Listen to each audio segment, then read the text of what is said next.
Hello साथियों। तो कैसे हैं आप लोग। आपका एक बार फिर स्वागत है आपके अपने यूट्यूब चैनल विद्यार्थी क्लब पर।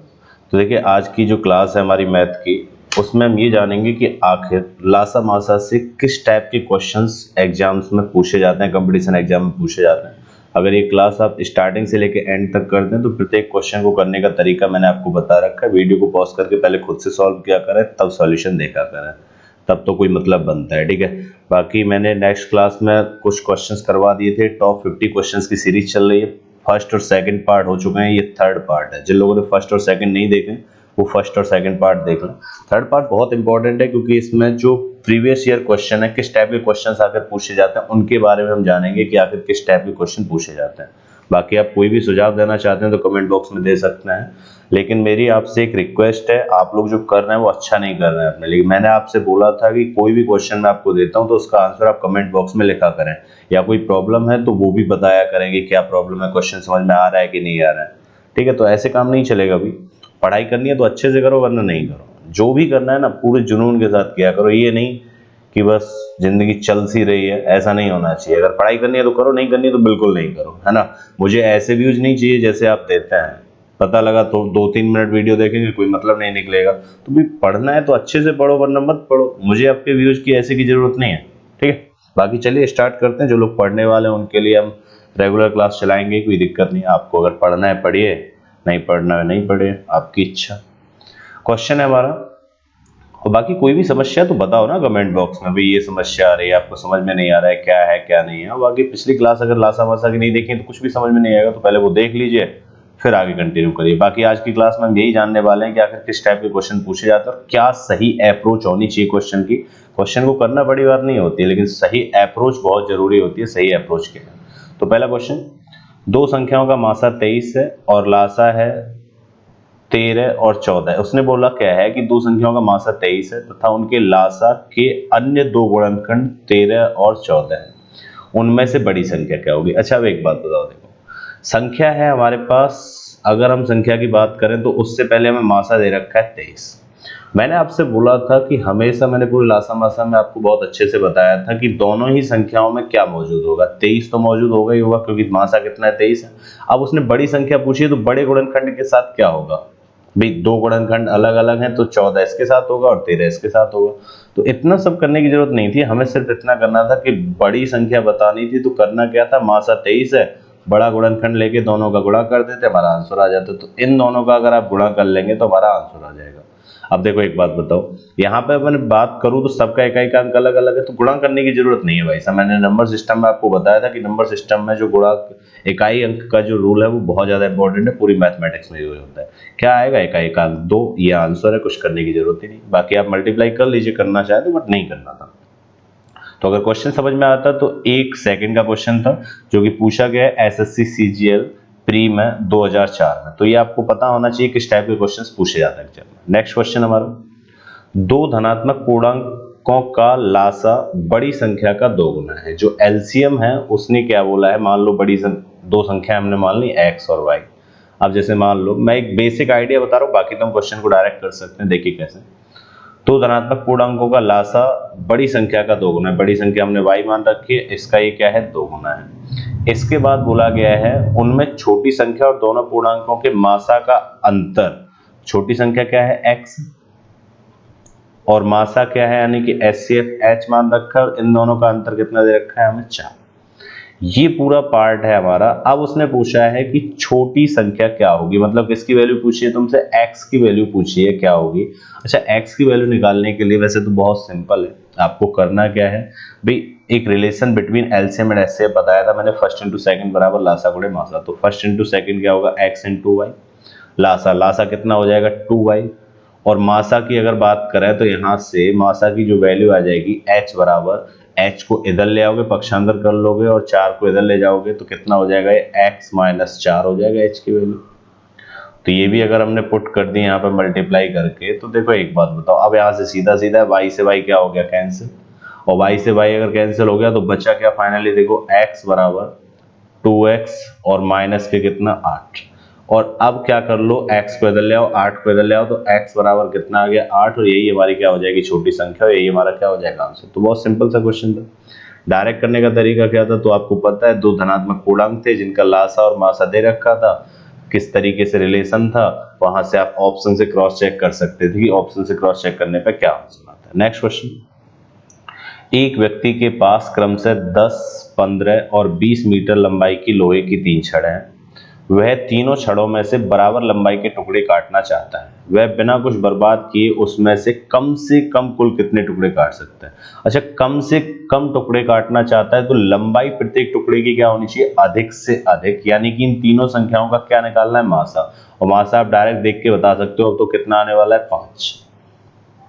ठीक है, अब मासा 5 और टोटल रॉडों की लंबाई हमारे पास कितनी है, 10 प्लस 15 प्लस 20। तो टोटल टुकड़े कितने आने वाले हैं, इस वाले से कितने आ जाएंगे, 2, इससे कितने आ जाएंगे, 3, तो यहां से 2, यहां से 3 और यहां से कितना, 4। तो टोटल टुकड़े कितने हो गए, 9, और यही हमारा आंसर हो गया। देखिए अगली क्लास जो हम लाने वाले हैं मैथ की, वो इस टाइप की क्लास रहेगी।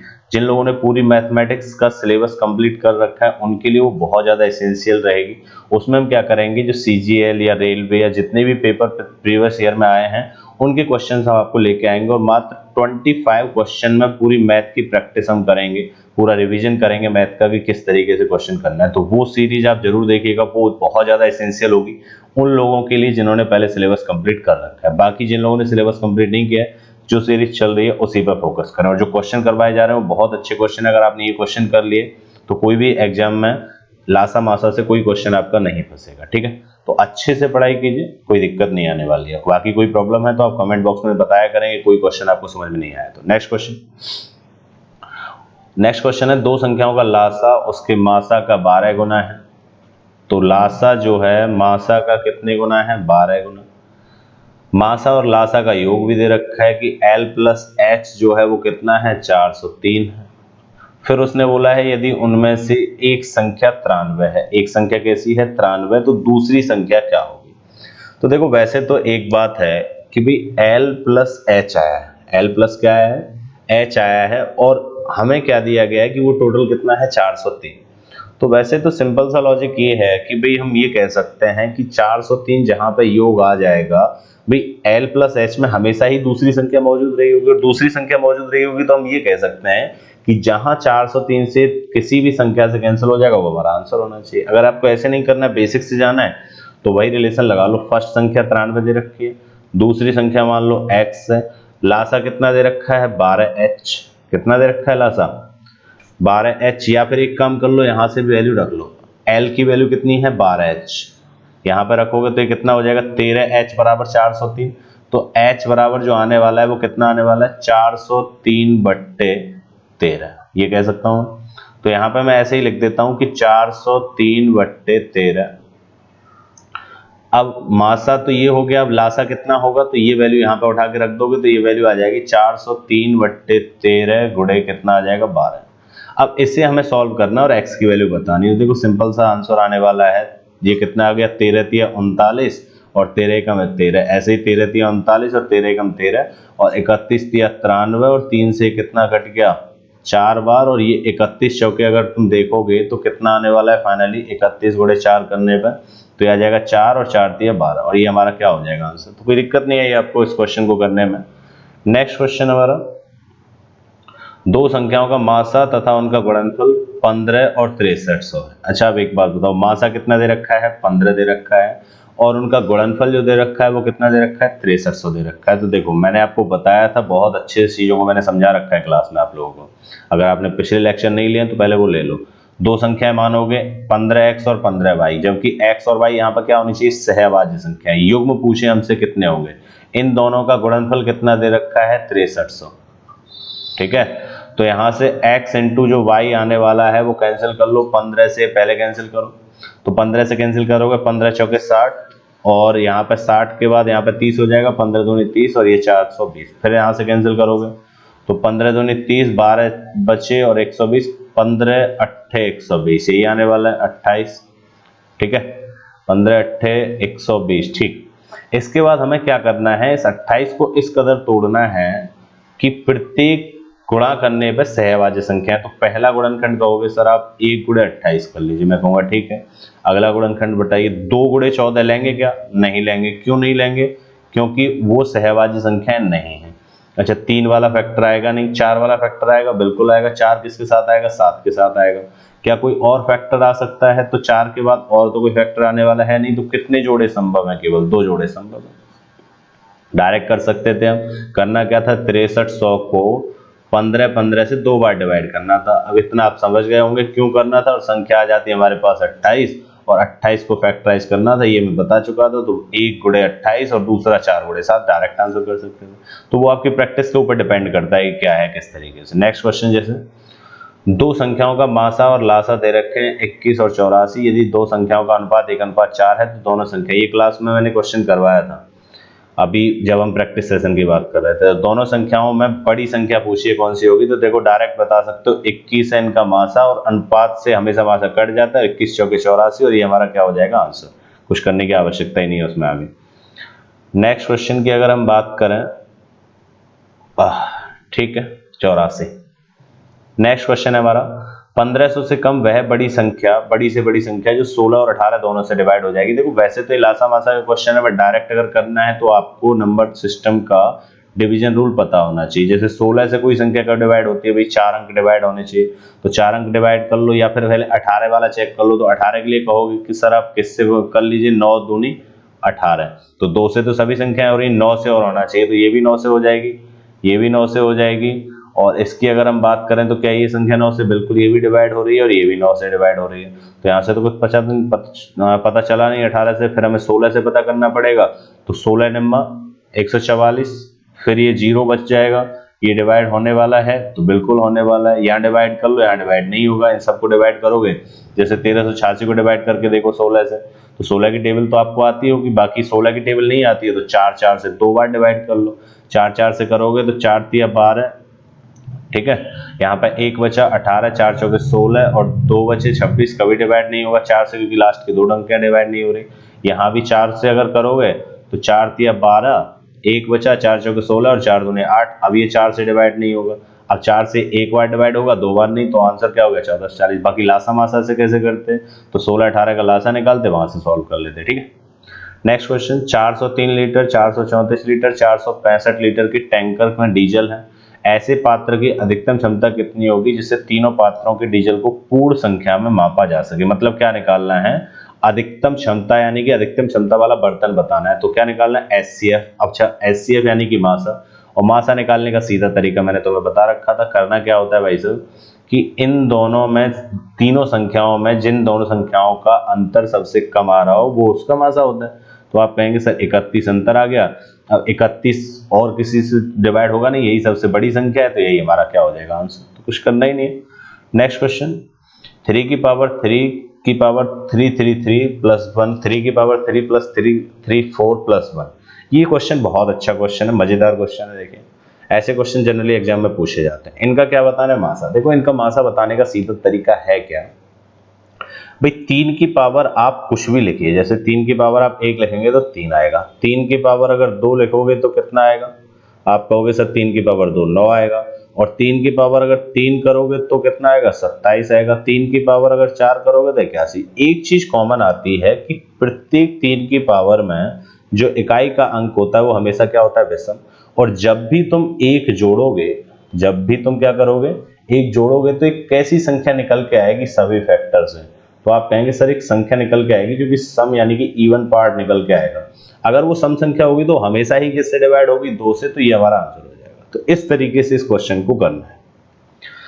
नेक्स्ट एक मजेदार क्वेश्चन, इंटरेस्टिंग।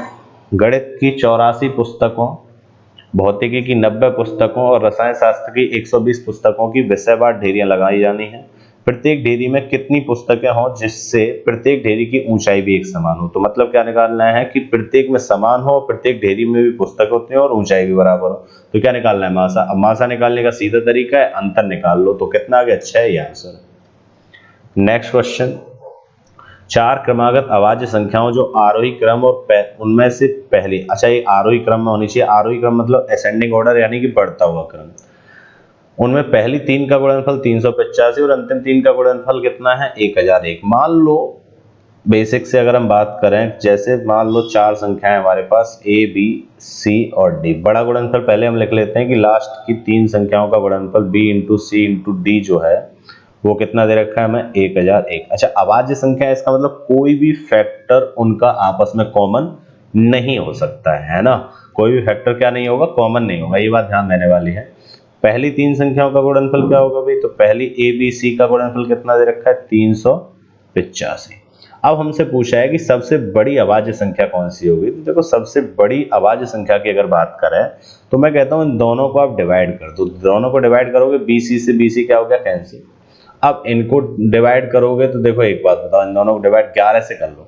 11 निम्मा 99 और 11 एकम 11, 11 से 11 दिए 33 और 11 पंजे 55। फिर 7 से कर लो, 7 पंजे 35 और 7 से कितनी बार चला गया 13। यानी कि हमारे पास D और A कितनी आ गई 13 और 5।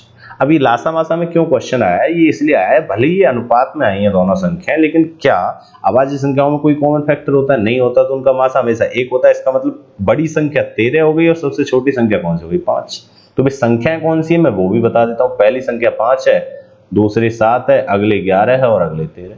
इनका गुणा करोगे 385 आएगा और इनका गुणा करोगे तो कितना आ जाएगा 1001। तो आंसर क्या हो गया हमारा 13 सबसे बड़ी अभाज्य संख्या होगी। नेक्स्ट क्वेश्चन, मान लें कि एक x एक लघुत्तम संख्या है जिसे जब 2000 में जोड़ा जाए तो परिणामी संख्या इनसे क्या हो जाती है, विभाजित हो जाती है, तो x के अंकों का योग। तो देखो एक बात बताओ, पहले हम ये पता कर लें कि आखिर इनसे डिवाइड होने वाली संख्या है कौन सी। तो क्या निकालना है, लासा निकालना है, क्योंकि इनसे डिवाइड करना है। तो सबसे बड़ी संख्या को मैंने मान लिया लासा 21। अब 21 में 12 के फैक्टर करोगे 3 गुणे 4 तो 3 से तो डिवाइड हो जाएगा, 4 से नहीं होगा तो 4 का गुणा कर लिया। ऐसे ही 16 में अगर बात करोगे 4 चौके 16, 1 4 तो मौजूद है, 1 4 मौजूद नहीं है तो और 4 से गुणा कर लिया। ऐसे ही 18 की बात करेंगे तो वहां पे अगर तुम लिखोगे तो वो कितना आ जाएगा 3 के गुणा 6 में कर लो तो 3 तो यहाँ पर मौजूद है, एक 3 तो मौजूद है यहाँ पे, ठीक है। लेकिन अच्छा 2 गुणे 9 कर लो, चाहे कैसे भी कर लो, 2 गुणे 9 करोगे तो 2 तो मौजूद है, कोई दिक्कत नहीं है, और बाकी 3 छक्के 18 है। तो वहां से अगर देखोगे तो वहां पे किस बात की कमी है, 3 भी 9 दूनी 18, एक 3 की कमी है, तो एक 3 का गुणा और कर लो। तो ये इन संख्याओं का क्या हो गया लासा। तो इन संख्याओं का जो लासा आने वाला है गुणा कर लीजिए आप, तो ये आ जाएगा आपका 21 चौके 84 गुणे 4 तिया 12, इन दोनों का आप गुणा करेंगे तो 12 चौके 48, ठीक है, 8 कितने 6 और 12 अट्ठे 96, 96 और 6 कितने आ गए 96 और 4, तो 96 और 4 हो गए 100, तो 1008 यही संख्या आ रही है मेरे हिसाब से। नहीं, गुणा करने पर थोड़ा 21 चौके 84 और 4 तिया 12, तो 12 चौके 48 का 8 हाथ से लगी 4 और 12 अट्ठे 96, 96 और 4 कितने हो गए 100, तो 1008, ठीक है, यही संख्या आने वाली है। लासा में कुछ गड़बड़ी हुई है क्या, एक बार मैं चेक कर लेता हूं। मान लें कि एक संख्या x एक लघुत्तम संख्या है जिसे जब 2000 में जोड़ा जाए तो परिणामी संख्या 12, 16, 18, 21 से विभाजित हो जाती है। x के अंकों का योग बताना है, तो अभी हमने लासा निकाला तो सबसे बड़ी संख्या हमने मान ली 21 है। अब हमें क्या करना था कि 12 का हमने फैक्टर किया तो 3 चौके 12, 3 तो इसमें मौजूद है, 4 मौजूद नहीं था तो 4 से गुणा कर लिया। फिर 16 को अगर हमने देखा तो 4 चौके 16, 1 4 तो था लेकिन 1 4 नहीं था तो गुणा कर लिया हमने।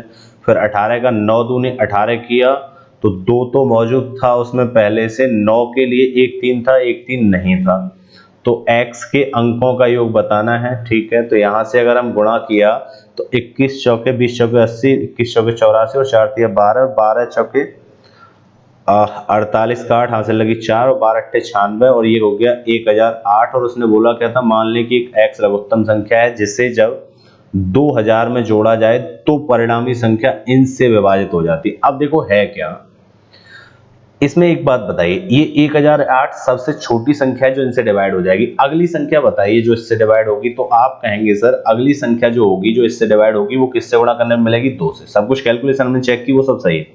तो ये जो संख्या आएगी वो कितनी आएगी 2016, कितनी आएगी 2016, यही आएगी। इन दोनों का जब 2 का गुणा करोगे 2016 अगली संख्या। उसने बोला जिसे जब 2000 में जोड़ा जाए और छोटी से छोटी संख्या होनी चाहिए, लघुत्तम संख्या होनी चाहिए। अब लघुत्तम संख्या तो यही होगी ना। अब इसमें 2000 उसने जोड़ा था लेकिन 2000 हम क्या कर देंगे, माइनस कर देंगे। तो हमारे पास संख्या कितनी आ गई 16 और इसके अंकों का योग कितना आ गया 7 और यही हमारा क्या हो जाएगा आंसर। तो ये एसएससी सीजीएल टायर 2 का क्वेश्चन था, थोड़ा सा इसमें सोचना पड़ता, बाकी कैलकुलेशन हमने चेक की थी, क्वेश्चन लेंथी नहीं था। नेक्स्ट क्वेश्चन, 6 घंटियां एक साथ बजना शुरू होती हैं, फिर 2, 4, 6, 8, 10, 12 सेकंड के अंतराल पर बजती हैं, 30 मिनट में वे कितनी बार एक साथ बजेंगी। तो मैंने आपको बताया था घंटियां, बत्तियां चाहे धावा कौन क्या कैलकुलेट करते हैं, एलसीएम। बड़ी संख्या को हमने एलसीएम मान लिया 12, 2 तो मौजूद है, 4 भी मौजूद है, 6 भी मौजूद है, कुछ नहीं लिखना है। 8 के लिए क्या करना है, 4 दूनी 8, तो 4 तो मौजूद है लेकिन 2 नहीं है, तो 8 के लिए ये आ गया। 10 के 2 पंजे 10, 2 तो मौजूद है, 5 नहीं है, तो 5 का गुणा कर लिया, तो ये कितना आ गया 5 दूनी 10 और 120 इन संख्याओं का क्या हो गया लासा, यानी कि 120 सेकंड के बाद वे दोबारा आपस में बजेंगी। तो 120 सेकंड मतलब कितने मिनट, तो आप कहेंगे सर 120 सेकंड मतलब कितने मिनट, 2 मिनट, यानी कि 2 मिनट में वो एक बार साथ में बज रही है। तो 30 मिनट में कितनी बार बजेंगी, तो 30 मिनट में बजाने के लिए भाई साहब 2 मिनट में एक बार बज रही हैं, तो 1 मिनट में कितनी बार बजेंगी 1/2, तो 30 मिनट में कितनी बार बजेंगी, तो यहाँ पे तुम डायरेक्ट लिख सकते हो 1/2 गुणे 30, तो 2 15, तो लेकिन एक बार वो पहले बज चुके होंगी, तो टोटल कितना आंसर आ जाएगा 16 हमारा। नेक्स्ट क्वेश्चन, मान लीजिए n वह बड़ी से बड़ी संख्या है जिसे 1305, 4665 और 6905 में भाग देने पर प्रत्येक दिशा में समान शेषफल आता है। अच्छा, समान शेष वाले क्वेश्चन मैंने आपको करवाए थे, इस क्वेश्चन का आप आंसर बताइएगा कमेंट बॉक्स में। और मैं फिर कह रहा हूं, देखो पढ़ना है तो आप कायदे से पढ़िए, जो भी क्वेश्चन आपको दिया जाता है उसको डिटेल में आप आंसर जरूर, अगर नहीं आता है तो आप पूछ लिया कीजिए कमेंट बॉक्स में। और वीडियो को अगर देखें तो लास्ट तक पूरा जरूर देखें, वरना नहीं देखें, कोई दिक्कत नहीं है, आपकी इच्छा है, आपको पढ़ना है। तो करना क्या होता था मैं बता देता हूं, इसमें से इसे घटाते थे, इसमें से इसे और इसमें से इसे, और तीनों संख्याएं जो आती थी उनका क्या निकालना होता था, मासा। और जब मासा निकल आएगा तो उसके अंकों का योग कर देना और वो आंसर आ जाएगा, शायद 4 या कुछ आएगा, देख लेना। ठीक है, जो भी आंसर आए वो कमेंट बॉक्स में आप बताइएगा, मुझे नहीं पता इसका आंसर कितना आने वाला है। नेक्स्ट क्वेश्चन है हमारी, ऐसे लघुत्तम संख्याएं जिसे 5, 7, 11 और 13 से विभाजित करने पर 2, 4, 8, 10 से शेषफल आता है। अब देखो एक बात बताओ, प्रत्येक में से अगर घटाओगे, यहाँ पे 3, यहाँ पे भी 3, 11 में से 8 घटाओगे 3, 13 में से 10 घटाओगे 3, यानी कि 3, 3, 3 कॉमन शेष वाला क्वेश्चन हो गया। तो करना क्या है, 5, 7, 11, 13 का हमें क्या निकालना है, लासा। और उनका लासा तो सीधा सीधा आने वाला है कितना, सबकी सब अभाज्य संख्या है, तो 13 गुणे 7 गुणे 5, ये संख्याओं का क्या हो जाएगा लासा। तो इनमें से जो लासा आएगा, फिर इस लासा में से कितना माइनस करना पड़ेगा हमें, कॉमन शेष कितना आ रहा था हमारा 3, तो 3 को क्या कर देंगे हम माइनस, तो ये हमारा क्या हो जाएगा आंसर। ठीक है, अच्छा बाकी अगर डायरेक्ट करना है, सबके इकाई के अंक अलग अलग है, तो हम डायरेक्ट कर सकते हैं, मेहनत नहीं करने की जरूरत है। 5 सत्ते 35, 5 आ गया, 5 एकम 5, 5 दिया 15, यानी इकाई अंक 5 ही आ रहा है भैया। आप दोबारा कर लीजिए भले, तो इकाई अंक 5 ही आएगा, और 3 घटाओगे इकाई के अंक में से, तो ये आंसर हो जाएगा। तो गुणा करने की जरूरत नहीं है, आप इकाई अंक से क्वेश्चन कर सकते हैं। तो सही अप्रोच आपको पता होनी चाहिए। 2 सह अभाज्य संख्याएं हैं, गुणनफल 117 है, तो उनका लासा। अब एक बात बताओ भाई, ये एसएससी सीजीएल टायर 1 का क्वेश्चन है 2013 का। अब सहअभाज्य संख्या है तो उनमें कोई भी कॉमन गुणनखंड नहीं होगा, इसका मतलब मासा उनका 1 रहेगा, तो जो गुणनफल आएगा वही उनका लासा होगा, तो आंसर कितना हो जाएगा हमारा 117। तो बहुत अच्छी चीजें मैंने आपको समझा रखी थी पूरा। नेक्स्ट क्वेश्चन, 9वीं कक्षा के छात्रों की 6, 8, 12 या 16 की पंक्तियां बनाई जाती हैं, तो कोई भी छात्र छूटता नहीं है, तब उस कक्षा में छात्रों की कुल संभावित संख्या कितनी है। तो मतलब क्या निकालना है कि इनमें से कोई छात्र छूटे नहीं, तो कम से कम कितने छात्र होने चाहिए, तो कम से, यानी संभावित मतलब कम से कम कितने छात्र होने चाहिए, तो क्या निकालना है, लासा ही निकालना है। अब लासा निकालने बैठोगे तो देखो एक बात बताओ, सबसे बड़ी संख्या को मान लो 16, लासा मान लिया हमने। अब 6 में 2 तिया 6, तो 2 तो मौजूद है लेकिन 3 नहीं है, तो 3 का गुणा कर लिया। 8 की अगर बात करोगे तो 8 दूनी 16, पूरा पूरा डिवाइड ही हो रहा है। 12 की अगर बात करोगे तो 3 चौके 12, 4 भी है 3 भी है, तो आगे गुणा करने की जरूरत ही नहीं है। 16 तिया कितना आ गया 48, ये इन संख्याओं का लासा है, लेकिन 48 तो आंसर में ही नहीं है। तो फिर अगली संख्या कौन सी होगी जो इनसे डिवाइड हो जाएगी, तो आप कहेंगे सर 2 का गुणा कर लीजिए, 48 दूनी 96, और ये हमारा क्या हो जाएगा आंसर। नेक्स्ट क्वेश्चन, यदि किसी कक्षा के विद्यार्थियों को 6 या 8 या 10 के पूरे पूरे समूह में रखा जाए, तो कक्षा में विद्यार्थियों की निम्नतम संख्या कितनी होगी। तो मतलब क्या करना है, निम्नतम संख्या बतानी, तो एलसीएम बताना है। एलसीएम मान लो 10 होगा। अब 6 में 2 तो मौजूद है, 3 नहीं है, तो 3 का गुणा कर लिया। अब उसमें 8 में 2 चौके 8, तो 2 तो मौजूद है, 4 नहीं है, तो 4 का गुणा कर लिया। ठीक है, अब इनका क्या करना है गुणा, तो 10 तिया 30 और 3 चौके 12 यानी 120, ये हमारा आंसर हो जाएगा। नेक्स्ट क्वेश्चन, ABC एक ही समय एक वृत्ताकार स्टेडियम में एक ही बिंदु से एक ही दिशा में भागना शुरू करते हैं। ए एक चक्कर 252 सेकंड, बी 308 सेकंड और सी 198 सेकंड। वे आरंभिक बिंदु पर कितने समय बाद मिलेंगे? तो धावकों की बात हो रही है और धावकों वाले क्वेश्चन मैंने आपको करवाए थे, बत्तियां, घंटियां और धावक, तीनों में क्या कैलकुलेट करते हैं? एलसीएम। तो ये जीडी, एसएससी जीडी में क्वेश्चन पूछा गया है, तो एलसीएम निकालना है किस किस का, 252, 308 और 198। बहुत से तरीके मैंने बता रखे हैं, अब की बार मैं दूसरे तरीके से सॉल्व कर लेता हूं, क्योंकि आपको हर एक मेथड आपको आना चाहिए किस तरीके से लासा कैलकुलेट करते हैं। इन्हीं संख्याओं का हमें क्या कैलकुलेट करना है भाई? लासा कैलकुलेट करना है। तो सबसे पहले आप 4 से कर लीजिए, 4 से 4 छक्के 24, ठीक है, और 4 तिया 12, यही आएगा। अब 4 से इसे करोगे तो 4 से 4 सत्ते 28 और 4 सत्ते 28, यही आने वाला है भाई। अब डिवाइड कर लीजिए पहले, 4 से फिर करोगे तो 4 चौके 16 और यहाँ पे ये 4 चौके 16 के बाद 3 बच जाएगा। अच्छा, ये 4 से नहीं आएगा यार, फिर 2 से ही डिवाइड करना पड़ेगा आपको, थोड़ा सा लासा को चेंज। ये मेथड वैसे कारगर नहीं होता है, मैं बार बार एक चीज बोलता हूँ आपसे, 2 एकम 2, 2 दूनी 4 और 2 छक्के 12, फिर 2 से करोगे तो 2 एकम 2 और उसके बाद अगर बात करें 2 एकम 2 और ये 2 पंजे 10 और 2 चौके 8। कैलकुलेशन का ध्यान रखिएगा, 2 नाम 18 और 2 नाम 18, यही आने वाला है। अब किससे डिवाइड करें? तो भी अब फिर से डिवाइड करिए किसी ना किसी ऐसी संख्या से जिससे आप उसका लासा बता सकें। अच्छा, एक चीज और देखने वाली यहाँ पे ये है, इन सभी संख्याओं का हमें लासा बताना है तो डायरेक्ट आप वैसे कर सकते हो। कैसे भाई? आंसर जो आएगा वो सेकंड में आएगा, तो इसे पूरे को आप सेकंड में कन्वर्ट कर लीजिए। सेकंड में कन्वर्ट करने के बाद 26 गुणे 60 प्लस 18 ही तो करोगे तो ये सेकंड में चेंज हो जाएगा। ऐसे इसे करोगे तो ये कितना आ जाएगा? 42 गुणे 60, 42 गुणे 60 प्लस कितना आ जाएगा? 36। इसे करोगे तो कितना आ जाएगा? 45 गुणे 60 और इसे करोगे तो कितना आ जाएगा? 46 गुणे 60 प्लस 12। तो कहने का मतलब ये है हमें एलसीएम बताना है कितना आएगा। अच्छा, यहाँ के बाद अगर तुम देखोगे तो ये किसी संख्या से डिवाइड होने वाला नहीं है। ये किसी भी संख्या से आप डिवाइड करने की कोशिश करोगे तो कोई ना कोई प्रॉब्लम आ जाएगी। 126 डिवाइड नहीं होगा, 154 भी डिवाइड नहीं होगा और 99, क्योंकि 3 3 से डिवाइड होगा नहीं और 7 से डिवाइड होने का कोई मतलब ही नहीं है। 7 से डिवाइड होगा क्या? 7 एकम 7, तो ये 7 एकम 7 नहीं होगा, तो किसी संख्या से डिवाइड नहीं होगा। आपको क्या करना है? सिंपल गुणा करना है किस किस का? 2, 126, 154 और 99। अच्छा, मैंने ये क्यों लिखा है? तो आप इकाई अंक से क्वेश्चन कर सकते हैं। इकाई अंक से कैसे? 2 छक्के 12, 2 आ गया यहाँ पे, 2 चौके 8 और 2 नाम 18, 2 छक्के 12, 2 आया इकाई अंक, 2 चौके 8, 8 आ गया, 8 नाम 72, यानी इकाई अंक कितना आना चाहिए? 2 आना चाहिए। तो इकाई अंक 2 किस में आएगा? तो 6 छक्का 36, 8 और 6 14, कभी आंसर नहीं हो सकता। दूसरा आप चेक करोगे तो 6 दूनी 12, 2 आया और 2 छक्के 12, यानी इकाई अंक किसका? 2 आ रहा है और यही हमारा क्या हो जाएगा? आंसर। बाकी 6 छक्के 36 और 6 दूनी 12। अच्छा, इन दो को आप चेक कर लीजिएगा थोड़ा सा, क्योंकि इन दोनों में इकाई अंक कितना आ रहा है? 2। बाकी आप गुणा करिएगा और आंसर। नेक्स्ट क्वेश्चन, दो संख्याओं का। अच्छा, कुछ चीजें मैं आपके लिए इसलिए छोड़ देता हूं कि आप कैलकुलेशन करें। मैं कैलकुलेशन वाली चीजें नहीं, मैं आपको अप्रोच बताता हूं कि सही अप्रोच क्या होनी चाहिए क्वेश्चन की। मासा और लासा आपको दे रखे हैं 44 और 264। यदि पहली संख्या को 2 से भाग दिया जाए तो भागफल कितना आता है? 44 आता है। तो दूसरी संख्या निम्नलिखित में से क्या होगी?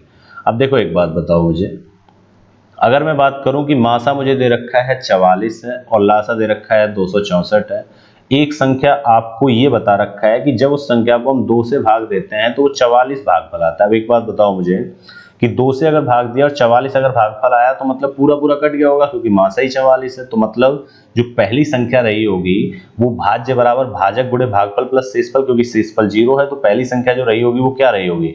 44 गुणे 2।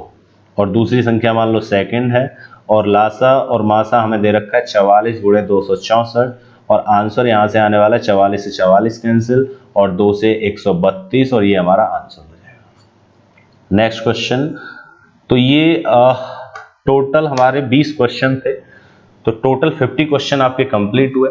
मैं आपसे फ्री यही कहूंगा, देखिए अगर पढ़ना है तो आप अच्छे से पढ़िए, पूरा वीडियो लास्ट तक जरूर देखा करें, निश्चित ही आपको रेगुलर वीडियोज को देखने पर लाभ होगा। बाकी कोई भी समस्या आती है आप कमेंट बॉक्स में करके बताएं। अगर आपने अभी तक चैनल को सब्सक्राइब नहीं किया तो चैनल को सब्सक्राइब कर लें, और बाकी वीडियो को यार देखो लाइक शेयर और सब्सक्राइब जरूर कर दिया करो, क्योंकि हम आपके लिए मेहनत कर रहे हैं तो आपकी भी रिस्पॉन्सिबिलिटी बनती है कि आप भी मेहनत करें। तो हमेशा वीडियो को लाइक या अनलाइक यानी कि कोई ना कोई आप रिजल्ट जरूर दिया करें, रिस्पॉन्स जरूर दिया करें। आपको अच्छा लगता है वो भी बताएं, कमेंट बॉक्स में ये बताएं कि भाई वीडियो आपको अच्छी लगी या नहीं लगी, आखिर प्रॉब्लम कहाँ है। ठीक है, बाकी नेक्स्ट क्लास में मिलते हैं। Thank you.